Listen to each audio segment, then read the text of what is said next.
Hello everyone, and welcome back to USA Legend Archive. In this video, we are highlighting the American celebrities and notable figures from around the world who have passed away today and over the last few days. Before we proceed, we kindly ask for your support by giving this video a like. Your engagement truly helps us continue this work and honor these icons. Thank you for being here with us. And now, let's begin.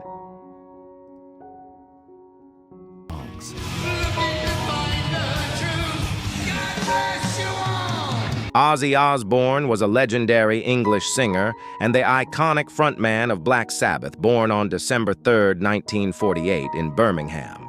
He rose to fame as the infamous Prince of Darkness, defining the dark, thunderous sound that brought heavy metal into the mainstream.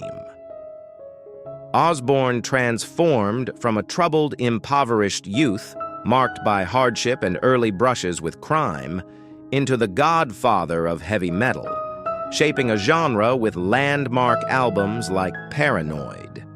He showcased chaotic brilliance throughout his career, earning multiple Grammy Awards and global acclaim.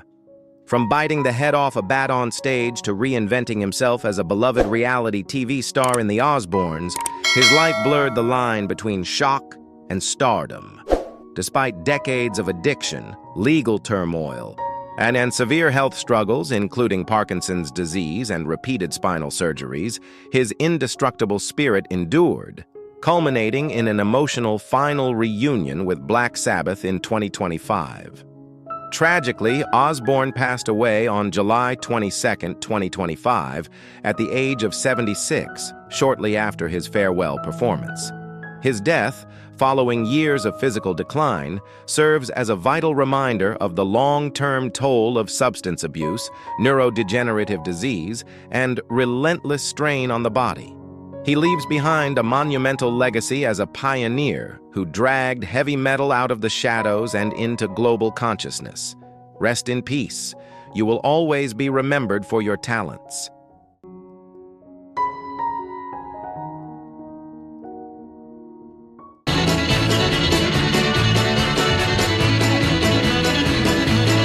Dash Crofts was a legendary American musician and one half of the soft rock duo Seals and Crofts, born on August 14, 1938, in Cisco, Texas. He rose to fame in the 1970s as a defining voice of the breezy yacht rock era, shaping a gentle yet distinctive sound with timeless hits like Summer Breeze and Diamond Girl.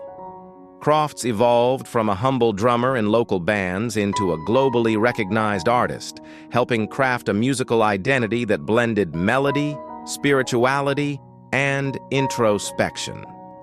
He showcased remarkable warmth and musical sensitivity throughout his career, earning widespread acclaim as Seals and Crofts achieved commercial success with multi-million-selling albums. Deeply influenced by the Baha'i faith, he infused his songwriting with themes of unity and compassion, even in the face of controversy surrounding unborn child.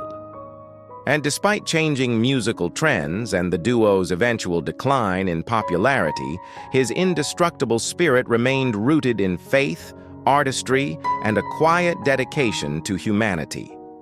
Tragically, Crofts passed away on March 25, 2026, at the age of 87, due to heart failure, just years after the loss of his longtime partner, Jim Seals. His passing serves as a vital reminder of the increasing vulnerability of the heart in advanced age and the importance of lifelong cardiovascular care. He leaves behind a gentle yet enduring legacy that defined an era of soft rock and spiritual expression.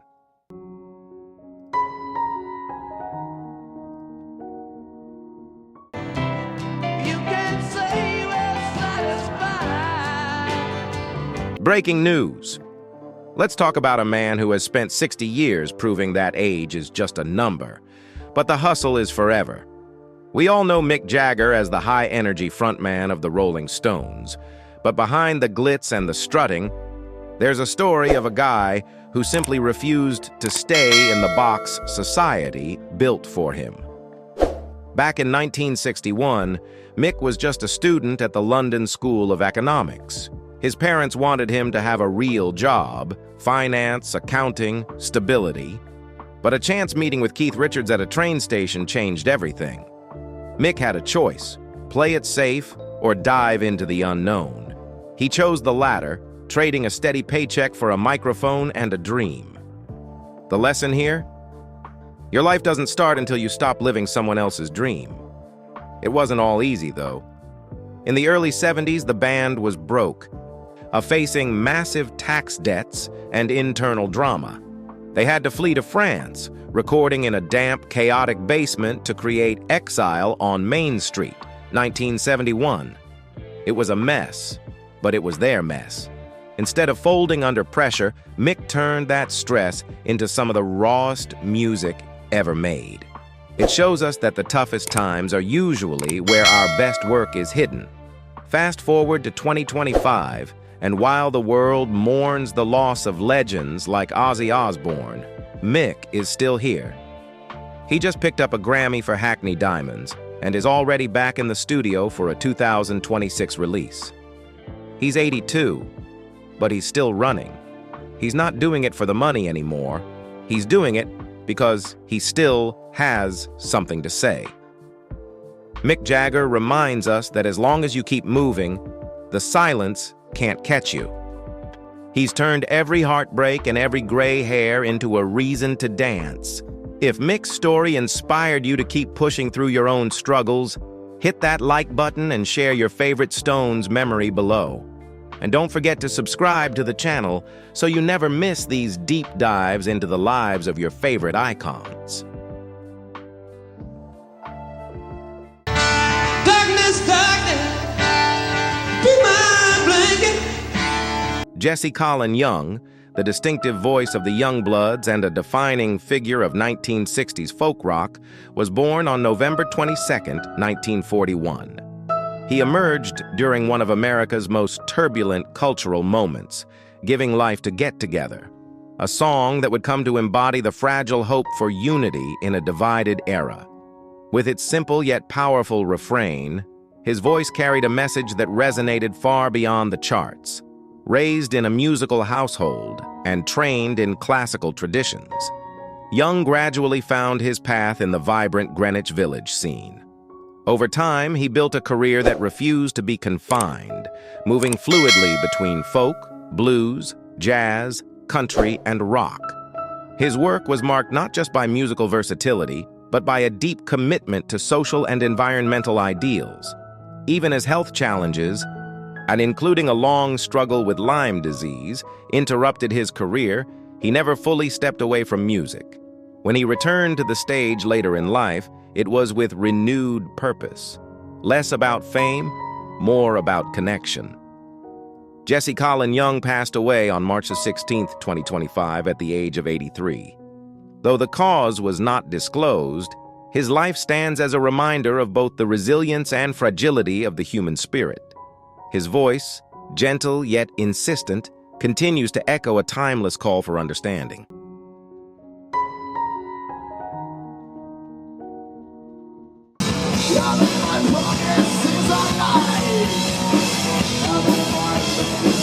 For over 3 decades, Phil Campbell wasn't just part of Motorhead, he was its engine.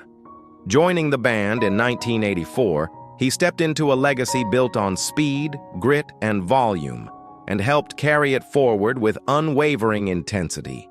His guitar didn't just support the music, it drove it, shaping the sound of songs that would become staples of heavy metal. Born in Wales, Campbell's journey into rock wasn't defined by sudden fame, but by persistence and presence. Night after night, album after album, he became a constant in a band known for its ferocity and loyalty to its roots. Even after Motorhead came to an end in 2015, he didn't slow down, continuing to play, record, and share the stage with his sons, keeping that same spirit alive. Those who knew him often spoke less about his technique and more about his energy, his humor, his warmth, in his unmistakable love for life. Phil Campbell passed away in March 2026 at the age of 64, following complications after major surgery. His passing feels sudden, but his impact was anything but fleeting.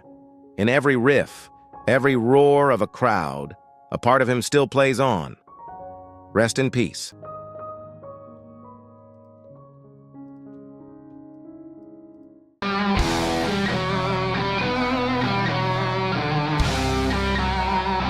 Some guitarists follow the sound of rock. Ross, the Boss, Friedman helped define it.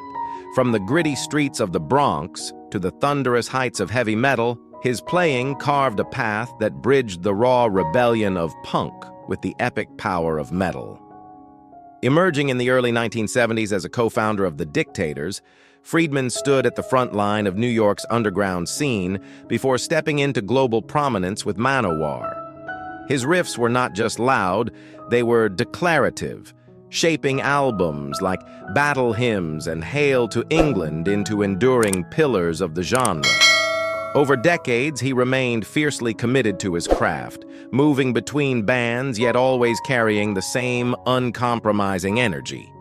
But for a musician whose life was inseparable from his guitar, the onset of ALS was a cruel and unrelenting adversary, gradually silencing the very instrument that defined him. Ross Friedman passed away in March 2026 at the age of 72. His journey reflects both the power of artistic conviction and the fragility of the human body. And somewhere between distortion and memory, his sound still refuses to fade.